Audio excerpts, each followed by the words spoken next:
Now to the latest in the ongoing war in Ukraine. Right now, rescuers are searching for survivors in a theater that was hit by a Russian airstrike. It was being used as a shelter. Satellite images from earlier this week show white letters. You can see them there right on the ground.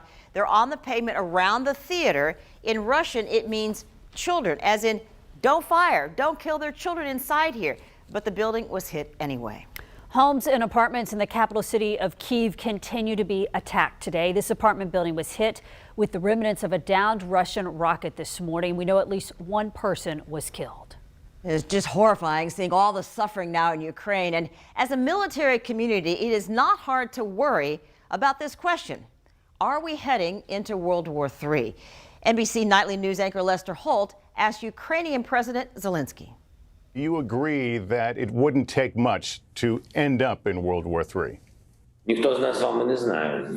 Well, nobody knows whether it may have already started.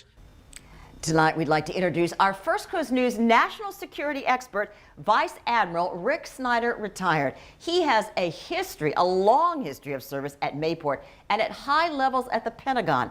Helicopter pilot, navigator for the USS Carl Vinson, commanding officer for the warship USS Baton, and an expert on strategic planning to defend North America at the Pentagon and at NORAD. So we want to thank you so much for joining us tonight. And Admiral, here's the question. Now, are we already at the beginning of World War III? Yeah, well, so first of all, Gina, thanks for having me. And I'd like to talk about, just briefly mention the horrifying things going on in the Ukraine right now and our thoughts and prayers for the people there.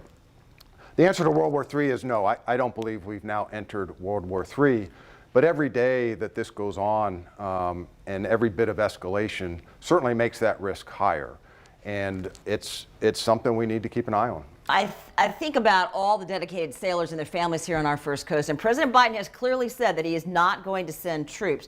But what would you tell, say, the wife or a husband of a sailor? How much should they worry at this point? So first I'd like to thank our sailors, our service members, and their families for their sacrifice and their continued support. We have forces from the area currently deployed. We have ships out of Mayport, P-8s out of Jacksonville, submarines out of Kings Bay. So we are involved. We are supporting this effort and in defending our nation. Right now it's a relatively limited ground conflict with the Russian Navy really only in the Black Sea, and we don't have any forces there now. So for right now, it's for the Navy forces, it's not much to worry about at this time. So for everyone on our First Coast, certainly a high interest in what's going on in Ukraine. Admiral Snyder, our First Coast News national security expert, we appreciate his expertise and we'll be talking with him often as we go through this issue. We appreciate his being here today.